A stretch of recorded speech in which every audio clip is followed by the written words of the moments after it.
Your spark has never left your body. Your spark will never leave your body. Your spark has never...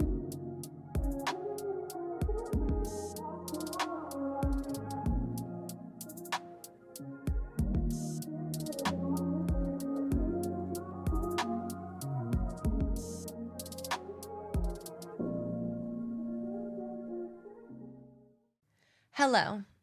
Welcome to Authentically Aligned, a wellness podcast where we speak on all things wellness, from fitness and nutrition to meditation and mindfulness, healing, growth, self-help, and so much more. If you are a new listener, welcome to the podcast. And if you are a returning listener, thank you so much for your love and support. And I want you to know that I'm sending you that same love and support right back. On today's episode, we're going to be talking about getting your spark back. And this is so interesting because this is something that I have been working on, is getting my spark back, getting back to the root of me. But the other day, I came across somebody who asked me this question: how do you get your spark back? When you feel that you have lost yourself, whether it be in a relationship or a job, or even just maybe in a new environment, and you're feeling like you've lost yourself, you're feeling like you're out of touch with yourself, how do you get that spark back? And I think this is something that is so important to understand, is how to get back to you and your light and the things that bring you joy and fulfillment, but also in turn bring others that same joy and fulfillment. Getting back to the essence of you so that you are able to shine your light as bright as possible.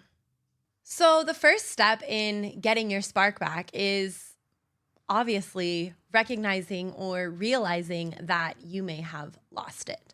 Recognizing that you may be out of touch, or you don't feel as exhilarated to wake up every single day.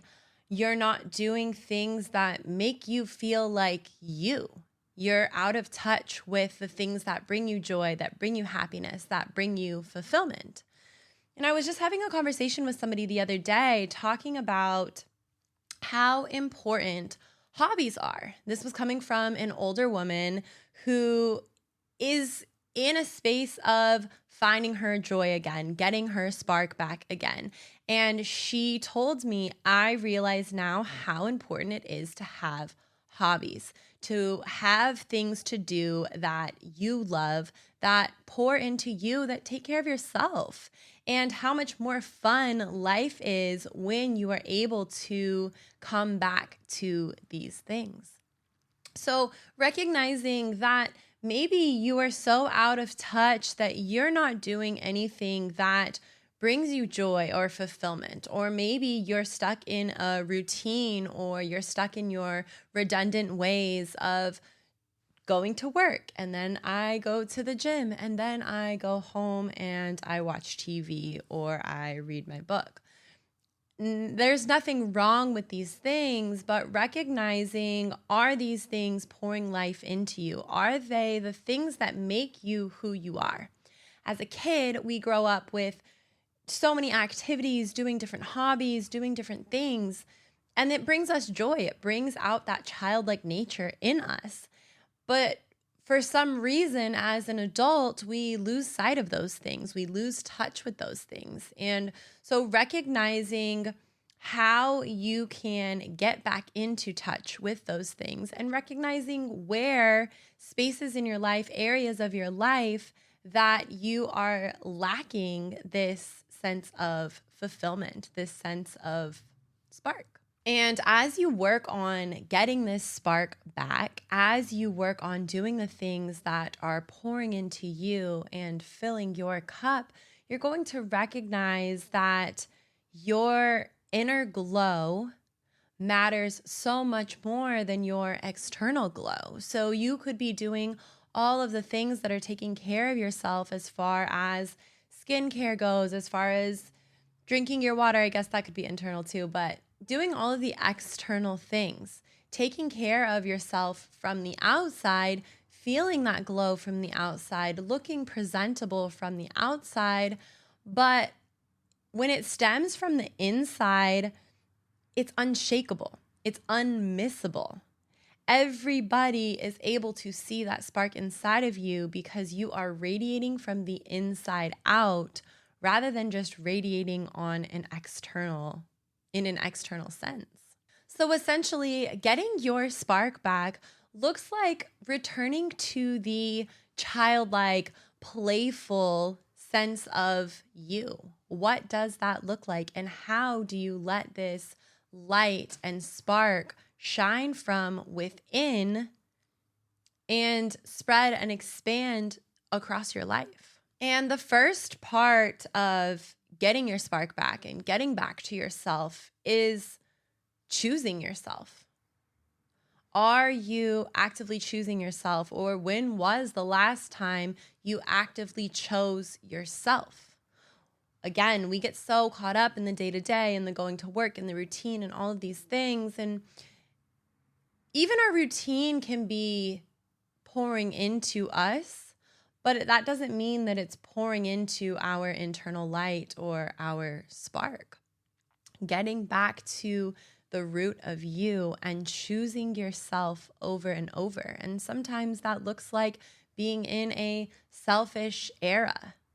I will be so honest, that is the era that I'm in right now, is my selfish era. Because being in this era has taught me more about myself than I've ever known about myself.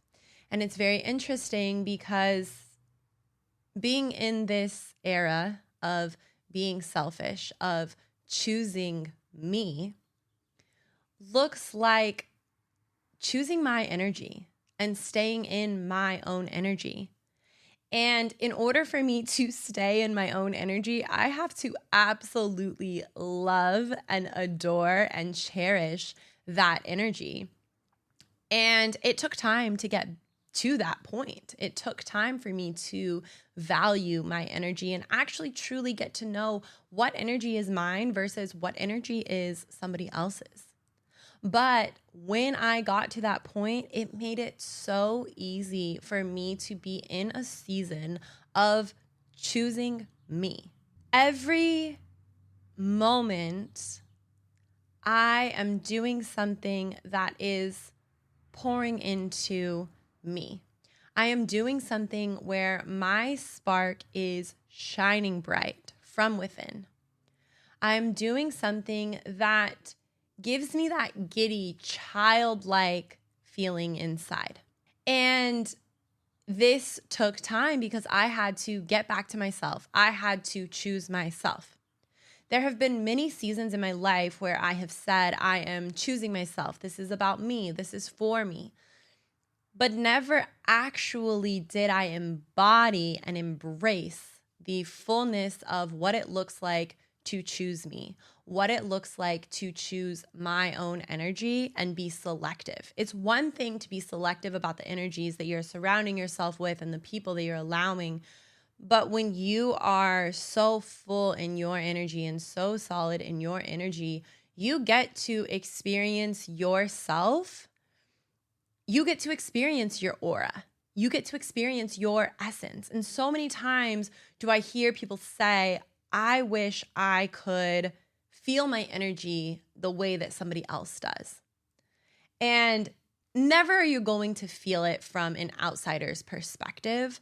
But if you get close enough, you can really feel and take on and embody your own energy from a perspective of experience.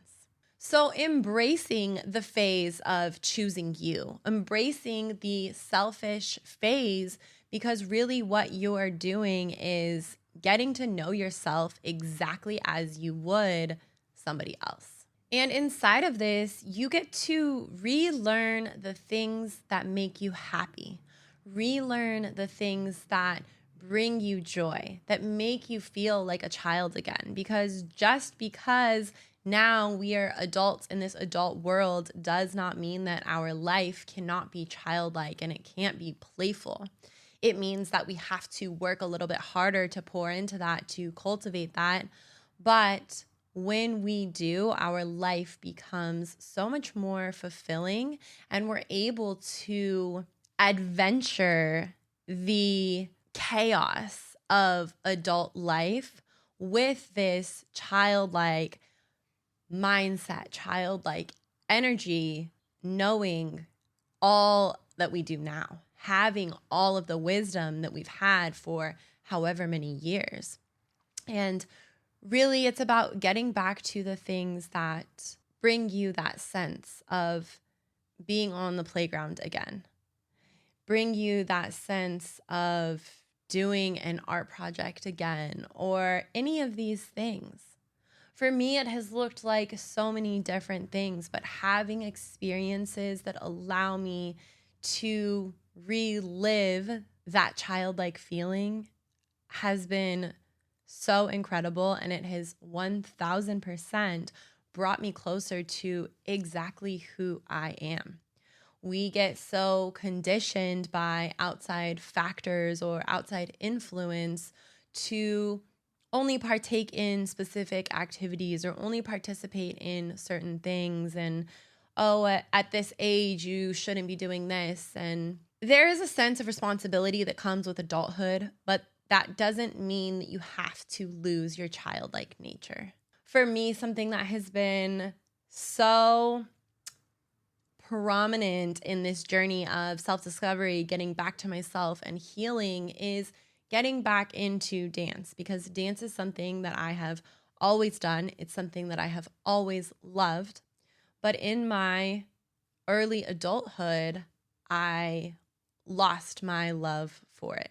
I lost that childlike sense. I lost the joy and the fulfillment of what it means to be free in your body and to explore your body and to really just live in your body. And that is something that I have recently gotten back into, and not for anybody else, but for myself. Finding these hobbies and these practices, whether it's doing something that's creative, whether it's going outside and going and sitting at a park and enjoying your life and enjoying your surroundings, but finding these things that allow you to keep that childlike energy and then allow you to cultivate this newfound sense of happiness inside of adulthood. Relearning these things, relearning these activities, these hobbies, these practices, these mindsets. And sometimes getting into that childlike nature doesn't look like what we used to do as a child. Sometimes we have to find new ways to pour into that, to create that, and to get a full sense of fulfillment from that. But it takes experimentation, it takes exploration, it takes open-mindedness, it takes willingness to explore, willingness to do things that are out of the ordinary for you, but creating these experiences. Each time you have a new experience, you never know where that is going to take you. You never know what sense of joy or fulfillment or peace that is going to give you. And the fact that we have so much availability and so much opportunity to create new experiences every single day, that's how you keep adventure in your life. That's how you keep this playful, childlike nature, is by creating and cultivating experiences, getting out of the routine, getting out of the day-to-day, and doing something that shocks you. Doing something that you are not used to. But in those instances is where you really start to feel alive. This in particular is for my ladies, but a lot of the things that I mentioned before are things that are allowing you to step into your playfulness, step into your feminine energy, get back to your feminine energy. I think that it's really common for women to feel that they can't be in their full feminine energy unless there is a masculine presence in their life. But just because you are on your own in your feminine energy does not mean that you have to embrace and embody the masculine side of you. It's important for you to get out of survival mode. Even if you are taking care of yourself, even if you are working for yourself, even if you are fully dependent on yourself, you have to take yourself out of survival mode. And if you're unable to take yourself out of survival mode, you're never going to experience that playfulness. You're never going to experience that childlike nature. Taking yourself out of survival mode allows you to step into your feminine energy. It allows you to embody the essence of who you are and who you are meant to be. Because here is the reality of it. If you are uncertain of your energy, your essence, your aura, but you think that you are going to get into a connection or a relationship or put yourself in an environment where now your feminine energy is suddenly going to thrive, it's not going to happen, because if you're constantly in survival mode, that's all your body knows. Your body is unaware of how to be in your feminine energy. It's foreign to you. You have to introduce your body, your mind, your spirit to this energy, to this essence, getting back to it, getting to know what the feminine side of you looks like, so that you are solid in your energy no matter who's around, no matter what environment you're placed in. But you can always keep that feminine, playful, childlike nature to you. Taking yourself out of survival mode allows you to step into the playful. It allows you to have new creative experiences and new experiences that allow you to fully embody the essence of what it means to be you. It's okay to do things just for fun. It's okay to do things that are not necessarily productive. It's okay to have an experience that is going to bring you joy and have nothing to show for it at the end of the day except for the feeling that you experienced and the memory that you have of it. Creating more of these things allows you to fully live in your life rather than living in the future, living in the planning of a moment. It allows you to fully embrace and embody a true experience. As a woman, for so long, I thought that in order to fully step into my feminine energy, I needed a male presence in my life. And when you are able to recognize and realize that your feminine energy exists regardless, you can do all of the things that your heart desires, whatever that is. Allowing yourself the time and space to be the woman that you are. Not to be the woman that your best friend is, not to be the woman that society wants you to be, not to be the woman that any man wants you to be, but embracing your femininity, allowing yourself to experience what it feels like to be in that feminine energy, so that when you are placed in an environment, when you are taken out of that environment, your energy, your light, your spark sticks. It's not going anywhere. When you work on creating and cultivating this relationship, you build confidence within yourself. There is so much confidence that is built within the connection that you have to yourself.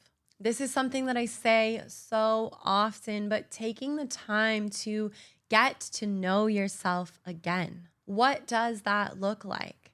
How are you understanding yourself? What are your patterns? What are your habits? What are your thoughts? What are the things that you enjoy doing at the end of the day?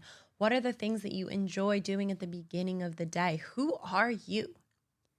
Because I guarantee you, if you can't identify who you are for yourself, if you can't articulate that, you definitely can't show or teach anybody else. Figuring out who you are to your being, to your core, is going to take you so much further because you have taken the time to build and create this relationship that you have within yourself. That can look like journaling, self-reflecting, doing the inner child work. As you do this inner child work, you're gonna be brought back to the things that bring you joy and fulfillment. You're also gonna have to process through the things that didn't and don't bring you joy and fulfillment. But in those moments, you are getting to know yourself and you're getting back to yourself. There are so many qualities about you that you carry with you today that the same 5-year-old self, the 5-year-old version of you, carried with you in that day. But you have to take the time to make those connections, to make those correlations, to have those realizations that, oh, this has always been me. Self-devotion, devoting time, space, energy to yourself, understanding yourself in different environments, understanding yourself in your own environment. When you're in your own environment is when you feel the most safe. It's when you feel the most secure. How do you express yourself in that environment? How do you care for yourself in that environment? How do you show up for yourself in that environment? And are all of these things actually the essence of you? Or are they the essence of every person, place, connection that you have had throughout your life? What does getting back to your energy look like? Quieting everybody else's energy, quieting all of the noise that you have experienced for the entirety of your life, and coming back to, connecting back to the childlike, playful-like version of yourself. And then taking that time in solitude is what's going to help build the trust within yourself. That is where your confidence comes from. That is where your power comes from. Because as you spend time in solitude, as you get to know these habits, these behaviors, these tendencies, the things that you love, the things that you don't love, you're not influenced by anybody else. You're influenced by yourself. And when you know, this is what I like to do, this is how I like to do it, this is how I like to live, these are the habits that I like, these are my values, you walk with a different sort of confidence because you can walk into a room unshakable. Nothing, no one is going to be able to shake your energy, to shake your essence, your being, your aura, your spark. But you have to take the time to cultivate that solitude. You have to take the time and devote to yourself. You have to take the time to get to know yourself again. So how do you create a ritual for personal glow up? Because essentially getting back to yourself, embodying that is how you are truly going to have a glow up. Because you're being true to yourself. You're being authentic to yourself. You are living in your truth of exactly who you are and who you have always been. Your outer glow comes from inner shifts. That outer spark, that outer radiance comes from all of the things that you are doing within. Everywhere that you're cultivating and nourishing within. And once you are able to identify these things, you then can work toward the embodiment of that, creating rituals of embodiment, embodying what it feels like to move as yourself, embodying what it looks like to style yourself, embodying the true beauty of who you are. What does your beauty look like to you? How do you embody your personal beauty? How do you embody your personal movement? How do you embody your personal style? But if you have no identification of beauty, of movement, of style, of self, there's absolutely no way for you to embody these things. And then in addition to embodiment, finding the habits, the routines, the practices, the activities, the creativity, the foods that light you up, that bring you that full, true, lit up spark. The spark that lights you up from the inside out. But self-identification is the only way for you to really recognize what all of these things are. Experimentation and exploration are great ways for you to understand and develop and create and cultivate and nourish all of these things that make your spark a little bit brighter and a little bit brighter and a little bit brighter. And then guess what? When you have proper self-identification, when you know exactly what your spark looks like, and you know exactly what ignites your spark, you have to set boundaries. Boundaries are a must. But the most amazing thing about having this spark and knowing this spark is knowing that boundaries are non-negotiable and knowing that you can and you will set these boundaries because there is no other way to live. If you're not setting boundaries, you're pouring water on your spark. You are drowning your spark. But when you have experienced your spark so bright, so light, so full, you're not going to want to not set boundaries. It becomes a non-negotiable to set these boundaries, to take care of yourself, to embody your truest essence, and to live life fully, truly, authentically as you. But as you do this, you are magnetizing aligned opportunities, aligned relationships, because you're not going to accept anything less than what makes your spark a little bit brighter, a little bit brighter, a little bit brighter. And the most amazing feeling that comes of this is being fully expressed in your voice, in your body, and in your power. Expressing yourself exactly as everything that you are through every outlet possible. Sharing that with anybody and everybody who is around, because you have no option but to share and spread your light and your spark. And as you are coming back to your spark, recognizing that you don't have to find your spark. It's not lost. It's maybe just suppressed. It's maybe just hiding.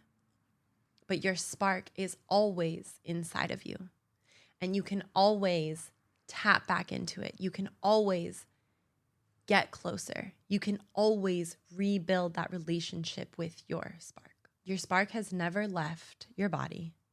Your spark will never leave your body. But the more that you pour into your spark, the more you let it shine, the more you nourish and embody your spark, the brighter and the brighter and the brighter it's going to shine.